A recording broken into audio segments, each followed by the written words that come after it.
So imagine you're 50 years old, you've worked incredibly hard, you've stayed consistent, and you are sitting on exactly $2 million saved up in your investment portfolio. Now, could you safely walk into your boss's office today, hand in your resignation, and just start spending $120,000 every single year without ever, running out of money? I mean, for most people, pulling 120 grand a year out of a $2 million portfolio at age 50 just it sounds like a complete recipe for disaster. Like it just sounds like fake math, honestly. Yeah, it really does. It feels way too risky because if you run the basic numbers, right, $120,000 withdrawal is a 6% withdrawal rate right out of the gate. Yeah. And we are completely conditioned by the financial industry to think anything above 4% is basically financial suicide. Oh, absolutely. 4% is like the golden rule everyone just blindly accepts. Right. But we've been looking through this really fascinating breakdown from the YouTube channel Erin Talks Money. And the math actually proves that our traditional view of retirement is kind of entirely upside down. So today, the mission of this deep dive is to explore exactly why that rigid 4% rule fails us and how a totally different approach makes an early retirement actually entirely possible for you. Yeah, and I think the core problem we have to tackle first is that we've just been conditioned to ask the completely wrong question. Like, people start the retirement process by looking at their pile of money and asking, well, how much can I safely withdraw from this portfolio? Which seems logical at first glance. Right, it does. But we need to completely shift that paradigm. The question we really should be asking is, what do I need my money to do, and precisely when do I need it to do those things? Ah, right. The when is so important. And to really understand how that shift works in practice, we're going to stress test a very specific scenario today for you. So you are 50 years old, you have that $2 million portfolio, you want to retire today, and you want to spend $120,000 a year, and we're talking real inflation-adjusted dollars here, until you are 66. Okay, yep. The early retirement gap. Exactly. Then at age 67, when Social Security kicks in, you're going to slightly reduce your spending to $100,000 a year for the rest of your life. And, it is a fantastic scenario to analyze. Yeah. Because an early retirement at age 50 means you are planning for a phase of life that could easily last 40 years or more, like maybe even longer. And when your timeline is that incredibly long, the typical rigid advice just completely falls apart. Yeah, and the biggest piece of that rigid advice being this myth of static spending. We are traditionally taught to pick a single withdrawal rate. The drill, you pick 3% or 4% or maybe 5% if you're feeling super adventurous, and you just stick to it forever. Yeah, just lock it in and close your eyes. Right. You never change it no matter what happens in the market or in your life.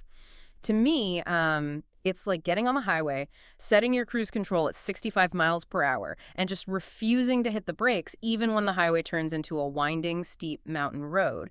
It's this incredibly rigid approach applied to a completely dynamic, changing life. That is honestly a perfect way to visualize it. And the research backs this up completely, too. Mm. When you look at the data from retirement researchers like Michael Kitzes, David Blanchett, and Wade Pfau, they all highlight this crucial reality, which is that human spending is dynamic. It changes as we age. Exactly. The risks and expenses you face at 50 are vastly different from the ones you face at 70 or 85. More importantly, when we look at the data from the Bureau of Labor Statistics, it shows that roughly 75% of retirees actually reduce their spending over time as they age. Wait, let's dig into that Bureau of Labor Statistics data for a second, because I think a lot of people just assume retirement means spending more. Like you have all this free time, so you're going to spend money every day. What are retirees actually spending less on as they age? Well, it generally comes down to lifestyle phases. So in your 50s and early 60s, you're highly active. You're traveling, maybe you're buying a new car, you're going out to nice dinners all the time. Hmm. But as you transition into your 70s and 80s, mobility often decreases. You're just slowing down a bit. Right. You aren't taking 3 international flights a year anymore. Plus, your mortgage might finally be fully paid off by then. Your daily commuting costs are completely gone. So the data shows this very natural tapering off in consumption. Which, I mean, that makes total sense. You just aren't out there spending money at 85 the exact same way you were at 55. Exactly. And often, this reduction in spending equates to about 1 to 2% per year in real inflation-adjusted terms. And the researchers found that if you're willing to embrace that reality, making small, flexible adjustments to your spending as you age rather than sticking to some rigid spreadsheet, you can actually increase the probability of your retirement plan succeeding by like 10 to 15%. Wow, 10 to 15% just by being slightly flexible. So, okay, if being rigid is bad, what is the actual ultimate threat to an early retirement? Because pulling money out of a portfolio at 50 still feels really terrifying to a lot of people. What's the mechanism that actually causes a retiree to go broke? The mechanism that just destroys portfolios is a concept called sequence of returns risk. Okay, let's break the math of that down for the listener, because I feel like it's the foundation of everything we're talking about today. Sure. So when you view your portfolio as one giant single pot of money, you are entirely at the mercy of the stock market's timing. Let's say you retire into a terrible market. Stocks take a massive 30% dive your very first year out. Your $2 million is suddenly worth just $1.4 million. Ouch. Yeah, that's the nightmare scenario. Okay, so the market is down, but I still have to eat, right? I still have to pay my property taxes. Right, exactly. You still need your $120,000 to live. So you are forced to sell off your investments from that one big pot. But because the market is down 30%, share prices are incredibly cheap. That means you have to sell a massive number of shares just to scrape together that 120 grand in cash. So essentially, with a single pot of money, retiring in down market is like, it's like having to chop down your apple tree for firewood just to survive the winter. Like, sure, you stay warm today, but you've permanently destroyed your ability to grow apples next year. That is exactly the mechanism, yes. When the market eventually rebounds, you have far fewer shares left in your account to capture that upward growth. You've basically eaten the very engine of your portfolio. You permanently damage your assets in a way they can never fully recover from, even if your average returns over the long run turn out to be perfectly fine. Because the damage is already done early on. Right. The sequence in which you get those returns, especially those first 5 to 10 years, matters just as much as the average. Okay, so if the danger is selling stocks while they're down just to buy groceries, the obvious solution is don't use stock market money for groceries. But how do we actually isolate the grocery money from the stock market money? By moving entirely away from that one fragile pot mentality. We disarm this risk by separating your money into different segments based strictly on time horizons. Got it. Okay, so if you're listening right now, try to literally visualize 3 physical buckets sitting out on your lawn. We're going to take your $2 million and divide it up based on exactly when you need to spend it. Let's start with the very next phase of your life, the first 8 years of your retirement. Yeah, so this is bucket 1. We call this the safety net. It covers your life from age 50 all the way through age 57. Now, to fund 8 full years of $120,000 in spending, you need to place $950,000 into this bucket today. Okay, now let's pause and look at how this money is invested, because to isolate it from the stock market, we obviously can't be chasing high returns here. Exactly. Bucket 1 is invested purely in cash, treasuries, and high-quality short-term bonds. The goal here is absolutely not growth. The goal is complete stability and protection. Right. In today's environment, those conservative assets might yield around 4 or 5% nominally. But, you have to factor in inflation. After inflation eats away at your purchasing power, you can expect a real rate of return of about 2%. Okay, I have to step in and analyze this, because putting nearly $1 million, which is almost half of the total portfolio, into cash and short-term bonds for 8 years goes against literally everything we are taught about investing. I mean, you are giving up massive potential growth in the stock market. Doesn't that completely defeat the whole purpose of compound interest? It just feels entirely too conservative. I know, it is a completely valid concern, and it's usually the first thing people push back on. If your only goal was maximizing every single dollar on a spreadsheet over a 40-year period, keeping 950 grand in cash-like assets would be mathematically suboptimal. You're absolutely leaving potential money on the table. Yeah, that's what I'm saying. But we have to look at the structural shift happening here. You are willingly paying an opportunity cost. In exchange for what, though? In exchange, you are buying a decade-long insurance policy against a market crash. Bucket 1 is intentionally meant to be spent down to zero. That is its only job. By keeping equities completely out of this bucket, you buy yourself total immunity from market volatility for the next 8 years. Total immunity. Okay. Yeah. If the stock market crashes by 40% the week after your retirement party, your day-to-day life doesn't change at all. You aren't forced to chop down the apple tree. You just keep drawing your income from bucket 1.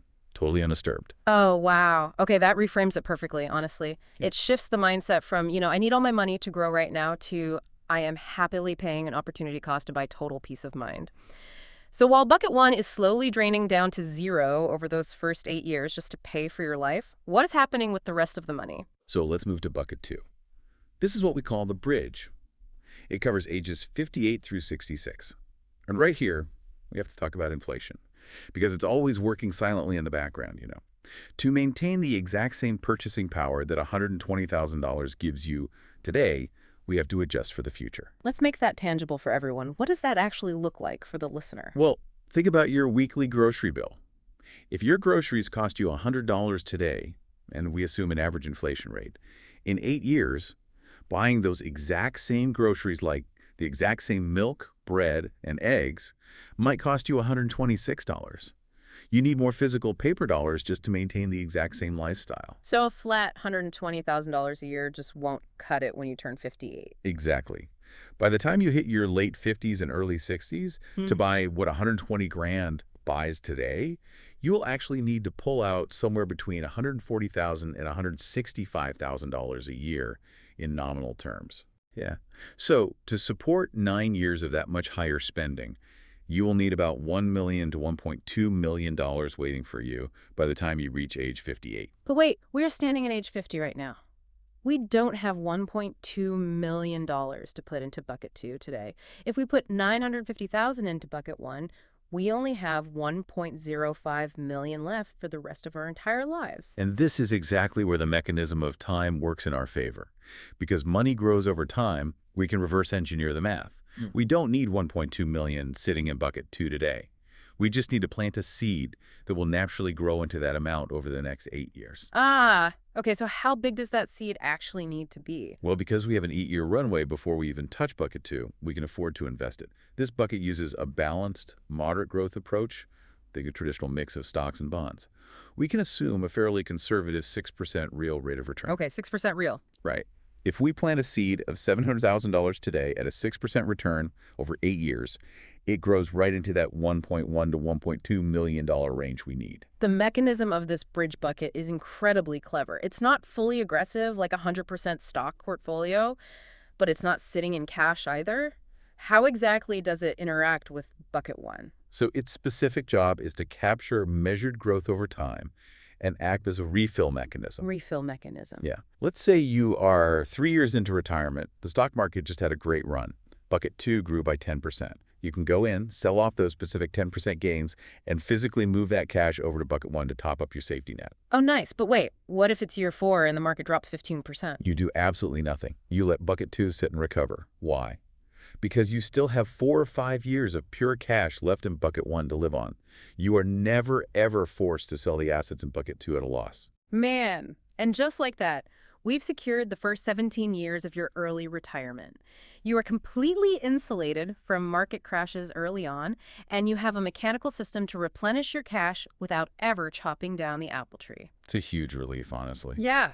And because those first 17 years are secured by buckets 1 and 2, the remaining money in your portfolio is completely unshackled. It doesn't have to worry about buying your groceries next month. It is freed up to do the heavy lifting for the rest of your life. Which is precisely why isolating your short-term risks is just so liberating. You've walled off the danger entirely. Okay, here's where it gets really interesting. Now we arrive at bucket 3, the long-term growth engine. This kicks in at age 67. Let's remind everyone of our initial assumption. At age 67, your target spending drops slightly from $120,000 to $100,000 a year in real dollars, which reflects that natural slowdown in lifestyle we talked about earlier. Right. And age 67 is the major pivot point, because that is when Social Security enters the picture. In this specific scenario, Social Security is going to provide $43,200 per year. Let's provide some context on that number real quick, because 43 grand is a very robust Social Security benefit. Some people might hear that and think, that's unrealistically high for an average retiree. It is high, definitely. Yeah. But it's entirely appropriate for the specific context of the person we are analyzing. To generate a benefit of over $43,000 a year at full retirement age, you would need to have had average lifetime earnings of roughly $120,000. adjusted for inflation. Which perfectly aligns with the profile of someone who managed to amass $2 million in liquid assets by the time they were only 50 years old.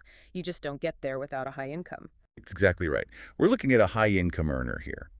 So if your spending goal at 67 is $100,000 and Social Security is reliably covering 43,200 of that, your portfolio's job gets drastically easier. It now only needs to generate $56,800 a year. Oh, wow. That's a huge drop. It is. Social Security basically transitions your portfolio from being your sole source of survival to simply being a supplemental income stream. That drastically lowers the burden on the investments. So to fund $56,800 a year from age 67 for the rest of your life, the math says you need a pot of about $1 million to $1.1 million waiting in bucket 3 when you turn 67. But again, you are 50 today. How do we get to 1.1 million in 17 years? We plant another seed today. Yeah. Because bucket 3 has a massive 17-year time horizon before you need to withdraw a single dime, it is invested for high growth. We are talking heavy equity exposure, largely index funds. Because of that aggressive stance and the super long timeline, we can assume an 8% real rate of return. Okay, 8% real. So how much goes in today? When you run that compounding math, to have 1.1 million at age 67, you only need to put $285,000 into bucket 3 today. Okay, wait, let's stop and really stress test that. Because putting just $285,000 into heavy equities on day one of a 40-year retirement with the expectation that it will fund potentially 2 or 3 decades of your late in life expenses, I mean, that sounds extremely exposed. Oh, for sure. It sounds crazy at first. Right. What happens if the catastrophic market crash happens the day after your retirement party? Doesn't a major crash wipe out that $285,000? Well, if we connect this to the bigger picture, this is where we have to look at historical data because we can actually stress test this exact scenario. Let's look at the year 1973. It is universally considered one of the absolute worst starting points in modern stock market history for a new retiree. Right. Set the stage for us. What made 1973 so uniquely terrible? You had the oil embargo, you had skyrocketing inflation, the resignation of a president, and just a brutal stagflation environment across the board. If you put your $285,000 into the market right at the start of 1973, it is a complete bloodbath. In year 1, your investment drops 14%. In year 2, it drops another 26%. Oh my gosh. Yeah, right out of the gate, your bucket 3 has lost 36% of its total value. So you look at your statement and your $285,000 has plummeted to around what, $180,000? Roughly, yeah. That is the exact nightmare that keeps retirees awake at night. It is. But here is the critical mechanism of the bucket strategy. You do not touch bucket 3. You don't sell a single share in 1973. You don't sell in 1974. For 17 straight years, you are comfortably living off the cash in bucket 1 and eventually bucket 2. You simply let bucket 3 ride out the absolute worst of the crash. So what happens to that battered $180,000 over the next decade and a half? Because it's just sitting there. Historically, following that devastating drop in the early 70s, the market eventually entered a massive recovery phase. There were multiple years of 20 to 30% positive growth. Right. If you simply left that original $285,000 alone for the full 17 years, even starting at the worst possible moment in 1973, it would have grown to approximately $1.8 million. Wait, let me make sure I'm hearing that correctly. It drops 36% in the first 2 years, you do nothing, and it still ends up at $1.8 million by year 17. Yes.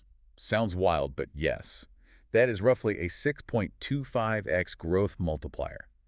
Even with the crash, it averages out to an 11.4% annualized return over that 17-year period. That is unbelievable. The plan doesn't just survive a historic economic crisis, it mathematically thrives. Because you weren't forced to sell during the downturn to buy groceries, the engine of your portfolio stayed totally intact. The magic of long-term compounding still worked. You end up with $700,000 more than the $1.1 million you actually needed. Which perfectly illustrates why time horizon is literally everything. So let's do the final tally for you, the listener, based on everything we've built today. We needed $950,000 in your pure cash safety net for the first 8 years. We needed $700,000 in your moderate growth bridge bucket for the next 9 years. And we needed $285,000 in your heavy equity growth engine for the rest of your life. Let's add those together. 950,000 plus 700,000 plus 285,000 equals exactly $1.935 million. It perfectly fits inside your $2 million budget. In fact, it leaves you with a $65,000 buffer on day one. You are walking away at 50, spending a lavish $120,000 a year, securing 4 decades of income, and the math works. And there is a very humanizing detail at the very end of the source video we analyzed for this breakdown. The creator of the video is trying to record her final thoughts, and she has to abruptly stop. Right. Yeah, she actually loses her breath entirely. She does. She's running around her house chasing her Yorkie named Peanut. And Peanut will not stop barking because the landscapers just showed up outside. She literally says on the microphone, "Life is loud, landscapers are here, I'm out of breath chasing this dog." It's totally chaotic. But that moment perfectly captures how life actually works. Life is loud and messy and unpredictable. It really is. You get a sudden medical bill, your roof starts leaking, your adult kids need help, or the stock market crashes. Life does not move in a quiet, straight, predictable line on a spreadsheet. And that is exactly why a rigid one big pot retirement strategy fails in the real world. You cannot rely on a flat 4% withdrawal rule when life throws a barking Yorkie, a stagflation crisis, or just an unexpected expense at you. A dynamic, segmented plan succeeds precisely because it expects the chaos. It insulates you from it. It is built for reality, not just for perfect conditions. Structuring your money this way fundamentally changes the emotional experience of retirement, too. It takes this overwhelming, fragile pile of cash that you are terrified to touch, and it turns it into a structured, intentional system. Most importantly, it grants you the psychological permission to actually spend the money you work so incredibly hard to save without that constant, nagging fear of going broke. So, what does this all mean for you? I want to leave you with a final, provocative thought to mull over. If your money's ultimate purpose is to eventually be spent, to buy back your time, your freedom, your energy, while you are still healthy enough to enjoy it, are you currently oversaving out of an irrational fear of market timing? Think about your own life, your own expenses, and your own comfort level. What is the actual tangible dollar amount you would need to have sitting in your personal bucket one to finally feel safe enough to take the leap and walk away?